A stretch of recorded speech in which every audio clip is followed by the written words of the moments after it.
बच्चों अब हम करने वाले हैं थ्योरम 14.2 जो कि बहुत ही इंपॉर्टेंट थ्योरम है। ठीक है, बहुत ही प्यार से इसको देखना है आपको।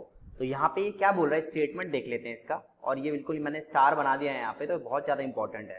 तो इसका स्टेटमेंट क्या है, बोल रहा है कि parallelogram on the same base and between the same parallel lines are equal in area. इसका मतलब क्या कि देखो यहाँ पे पहले तो दो पैरेललोग्राम है, यहाँ पे बहुत प्यार से देखिएगा। तो देखो यहाँ पे कौन कौन से पैरेललोग्राम है वो मैं लिख लेता हूं। यहाँ पे देखो ए बी सी डी है और एक है यहाँ पे ए बी ई एफ है। ठीक है, यहाँ पे देखो ए बी सी डी और ए बी ई एफ। अब यहाँ पे क्या बोल रहा है स्टेटमेंट, ये बोल रहा है कि parallelogram on the same base, देखो इन दोनों का बेस सेम है, ए बी सी डी का, ए बी सी डी का और ए बी ई एफ का, इन दोनों का देखो बेस यहाँ पे देखो सेम है, देख रहे हो। तो parallelogram on the same base, इसमें मैं टिक कर दिया, इन दोनों का बेस सेम है। And between the same parallel lines, अब देखो सेम पैरेलल लाइंस, यहाँ पे देखो जो ये ए बी है, यहाँ पे जो ए बी है ये पैरेलल है देखो डी की, देखो। अब दोनों देखो यहाँ पे ये इसके पैरेलल, ये इसके पैरेलल, तो देखो दोनों जो पैरेललोग्राम है सेम बेस पे और between the same parallel lines पे। तो अगर ऐसा है तो क्या होता है, पैरेललोग्राम अगर ऐसा है तो क्या होगा, they are equal in area. अगर ऐसा हो जाता है तो मैं ये बोल सकता हूं कि area of A B C D is equals to area of A B E F.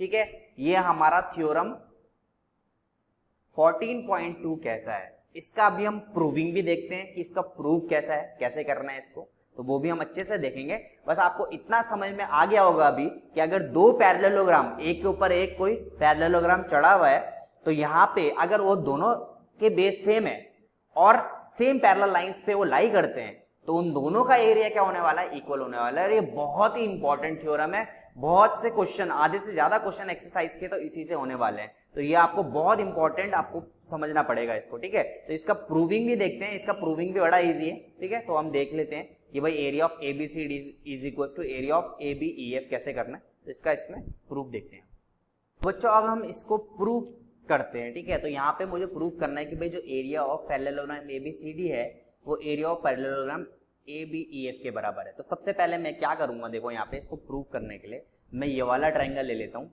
A F D.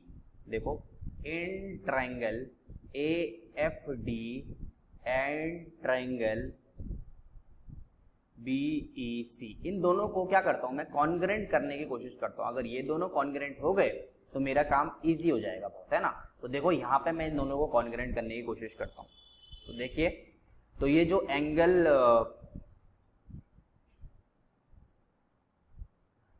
देखते हैं क्या करा जाए।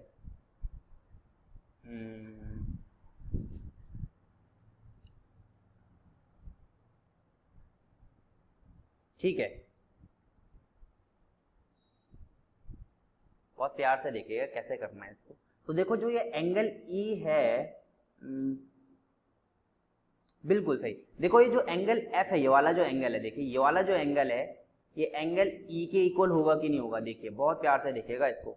तो देखो यही वाला डायग्राम, यही वाला डायग्राम अगर मैं इसको ऐसा बनाऊं, देखो ऐसे ऐसे, तो भाई ये वाला एंगल इसके इक्वल होगा कि नहीं होगा, बिल्कुल होगा भाई। ये क्या है, हमारे कॉरेस्पॉन्डिंग एंगल्स नहीं है ये। तो देखो एंगल एफ जो हो गया है मेरा, वो एंगल ई के इक्वल हो गया है। ठीक है, एक एंगल तो मेरा आ गया।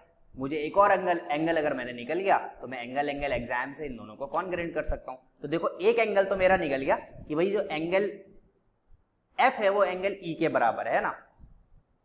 एक और एंगल मेरे को निकालना पड़ेगा, तो देखते हैं इसको।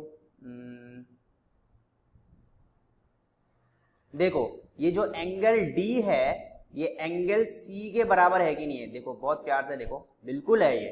तो ये जो एंगल डी हो जाएगा ये एंगल सी के बराबर में हो जाएगा, और ये भी क्या है, मेरा कोरोस्पॉन्डिंग एंगल है।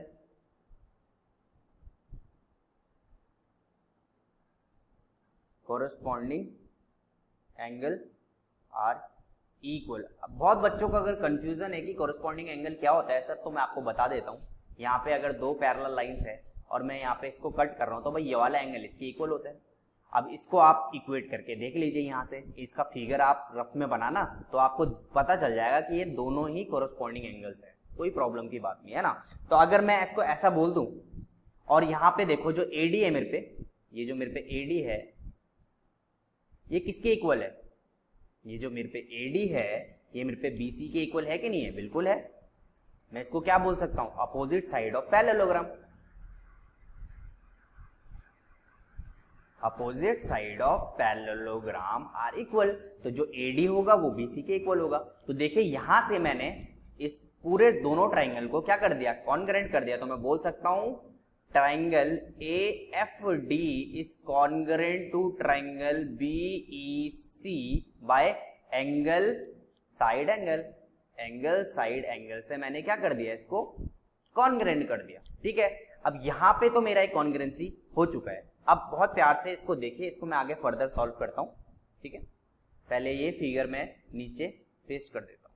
ठीक है, तो यहाँ पे मैंने अभी ये निकाल दिया, इन दोनों ट्राइंगल का मैंने कॉन्ग्रेंसी निकाल दिया, दोनों एक दूसरे के कॉन्ग्रेंट है। और अगर ये दोनों एक दूसरे के कॉन्ग्रेंट हैं, अगर ये दोनों फिगर एक दूसरे के कॉन्ग्रेंट हैं, तो ऑब्वियस सी बात है कि इन दोनों का area of triangle ADF is equals to area of triangle BEC होने वाला है। तो अगर इन दोनों का फिगर, अगर ये दोनों एक दूसरे के कॉन्ग्रेंट हैं, तो ऑब्वियस सी बात है कि इन दोनों का एरिया भी इक्वल होने वाला है। तो मैं क्या करता हूं, यहाँ पे देखिए area of triangle ADF plus, अब अगर मैं इसको और इसको जोड़ दूं 1 प्लस ये पूरा 1 फिगर 1 है और ये पूरा फिगर 2 है, तो एरिया ऑफ ट्राइंगल ADF कर दूं प्लस एरिया ऑफ क्वाड्रिलेटरल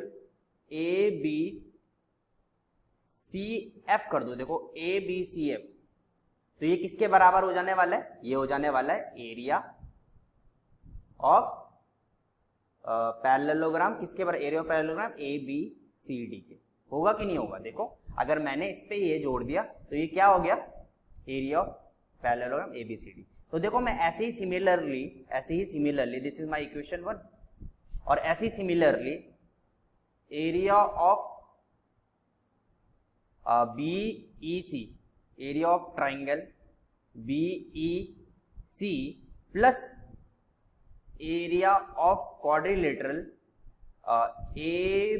देखो ABCF अगर मैं कर लूं तो ये किसके बराबर हो जाने वाला है, एरिया ऑफ पैरेललोग्राम किसके बराबर, देखो ABEF के बराबर हो जाएगा, ABEF के बराबर हो जाएगा। ये मेरी इक्वेशन 2 होगी। अब ध्यान से देखिए यहाँ पे ये वाला ट्राइंगल और ये वाला ट्राइंगल तो इक्वल था ही, और ये दोनों में तो कोई चेंजेस ही नहीं है, ये दोनों तो मैंने एज इट इज लिख दिए। तो देखो यहाँ पे ये दोनों इक्वल है, तो ऑब्वियस सी बात है इन दोनों कंक्लूजन से मैं बोल सकता हूं कि एरिया ऑफ पैरेललोग्राम ABCD किसके एरिया के बराबर हो जाएगा, एरिया ऑफ पैरेललोग्राम ABEF के। तो देखो ये हमने प्रूव कर दिया है ना। तो आपको देखो प्रूविंग बहुत रेयर है कि पूछा जाएगा, बस आपको एप्लीकेशन पता होना चाहिए कि भाई अगर कोई भी दो पैरेललोग्राम है, ये मैंने एक पैरेललोग्राम बनाया, ये वाला एक पैरेललोग्राम और ये वाला एक, अगर कोई दो पैरेललोग्राम, मैं इसको रेड पेन से कर देता हूं, देखो बहुत अच्छे से देखिएगा इसको, ठीक है। अगर दो पैरेललोग्राम है ABCD E और F लेट सपोज, तो भाई ये वाला जो पैरेललोग्राम होगा ABDF, ये जो ABDF होगा ये किसके इक्वल हो जाने वाला है भाई, किसके एरिया के इक्वल होगा, ABCE के, ठीक है। तो ये बड़ा इजी होता है, अगर तभी होगा जब उसका बेस दोनों का सेम होने वाला है और ये parallel lines, same parallel lines पे लाई करते हैं। तो देखो कितना इजी ये कॉन्सेप्ट है, बस आपको बहुत टीचर्स इसको समझाने की कोशिश करते हैं, बस बच्चे डर जाते हैं काफी, है ना। तो बड़ा इजी है ये, इसमें बहुत मजा आने वाला है, इसको अप्लाई करने में मजा आने वाला है ना। तो देखो हमारा थ्योरम 14.2 भी हो गया। अब हम नेक्स्ट टॉपिक पे चलते हैं हमारे। तो बच्चों अभी हमने पढ़ा था थ्योरम 14.2 और उसमें हमें बताया था कि वो स्टार पॉइंट है, की पॉइंट है। तो हमने उसमें बताया था कि भाई जो भी parallelogram on the same base and between the same parallel line होती है वो इक्वल होता है, ये मैंने अभी आपको बताया। अब आते हैं कोरोलरी 1 क्या होती है, व्हाट इज कोरोलरी को पहले तो सबसे पहले बच्चों को बहुत कंफ्यूजन होता है कि सर ये है क्या, है ना। कोरोलरी होती क्या है, कोरोलरी क्या होती है, जो थ्योरम अभी हमने पढ़ा उस थ्योरम से और कौन कौन से फॉर्मूलेज बन सकते हैं और कौन कौन से फॉर्मूलेज, न्यू फॉर्मूलेज उसी थ्योरम से बन सकते हैं, उसी को क्या बोला जाता है, कोरोलरी। एक सिंपल भाषा में अगर बोले तो कोरोलरी क्या होती है, जो थ्योरम होता है थ्योरम से और कितने सारे फॉर्मूलेज जनरेट हो सकते हैं, उसी को क्या बोलते हैं, कोरोलरी। ठीक है, अब यहाँ पे कोरोलरी 1 क्या है, ए पैरेललोग्राम एंड रेक्टेंगल। अगर एक पैरेललोग्राम है और एक रेक्टेंगल है सेम बेस पे and between the same parallel lines, उनके एरिया भी क्या होने वाले, इक्वल होने वाले, है ना। तो अभी हमने दो पैरेललोग्राम की बात करी थी, अब यहाँ पे हम क्या कर रहे हैं, एक तो हम रेक्टेंगल ले रहे हैं और दूसरा हम क्या ले रहे हैं, पैरेललोग्राम। और अगर दोनों देखो सेम बेस पे हैं, ए बी दोनों के सेम बेस और between the same parallel lines, parallel lines मतलब ए बी जो है ना वो पैरेलल है देखो एफ सी के, तो देखो सेम पैरेलल लाइन, अगर ये दोनों क्राइटेरिया फुलफिल करते हैं तो भाई मैं बोल सकता हूं कि area of A B C D is equals to area of A B E F. तो ये हमारा क्या था, कोरोलरी 1 था। अब कोरोलरी 2 में आते हैं हम। अब कोरोलरी जो 2 है हमारा, इसमें क्या है, फॉर्मूला बताया गया है कि भाई एरिया ऑफ पैरेललोग्राम क्या होता है, सभी को पता है, हम बचपन से पढ़ते आ रहे हैं कि एरिया ऑफ पैरेललोग्राम हमारा होता है बेस इनटू हाइट, राइट। तो ये तो इसमें तो कोई प्रॉब्लम नहीं होगी हमें, ठीक है जी। अब हम आते हैं थर्ड कोरोलरी में। अब थर्ड कोरोलरी क्या बोल रहा है, अब ये कह रहा है कि भाई अगर मैंने 3 फिगर बना दिए, जैसे कि एक रेक्टेंगल बना दिया मैंने ए बी सी डी, और उसी में मैंने 2 पैरेललोग्राम और बना दिए, देखो यहाँ पे A B F H and A B E C E G. अब ये तीनों के बेस एक ही में है, तीनों के बेस ए बी है देखो, और तीनों एक ही पैरेलल लाइन पे लाई करते हैं, तो भाई इन तीनों के एरिया जो होने वाले, इन तीनों के एरिया क्या होने वाले, इक्वल होने वाले। ये हमारा कोरोलरी 3 बोलता है ना। तो देखो कितना इजी होता है ये, है ना। तो हमें जब मैं क्लास 9th में था तो मुझे भी बड़ी कंफ्यूजन थी कि ये कोरोलरी क्या होता है, ये क्यों आया है ना। तो कोरोलरी कहाँ से आएगा, जो थ्योरम अभी आपने पढ़ा है, जैसे कि 14.2 की कोरोलरीज क्या है, ये 3 कोरोलरीज हैं, ठीक है। तो ये आपको देखना है, बहुत इजी है, बिल्कुल घबराने की जरूरत नहीं। मेरे ख्याल से अब आपको ये समझ में आ गया होगा, है ना। चलो अब हम आते हैं नेक्स्ट टॉपिक पे, इस पे।